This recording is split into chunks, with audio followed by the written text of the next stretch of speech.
তো বন্ধুরা, আমি চকচকে ধকধকে একটা মিনি ব্লগ নিয়ে চলে এলাম। তো আমি সকালে উঠে দেখতে পেলাম কি একটা সুন্দর দৃশ্য। চলো তোমাদেরকে দৃশ্যটা দেখাই। তারপরে এই সুন্দর দৃশ্য দেখাইতে দেখাইতে আমাকে লেগে গেল ঠান্ডা।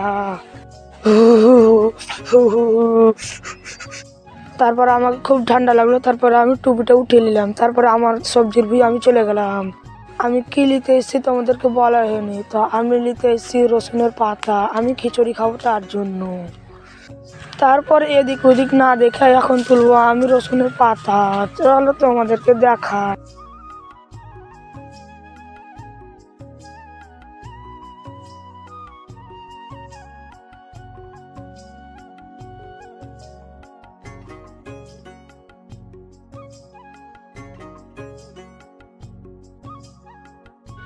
তো বন্ধুরা, তোমাদেরকে ব্লগটা কেমন লেগেছে? ভালো লাগলে একটা লাইক সাবস্ক্রাইব করে দিও। Tata, bye bye.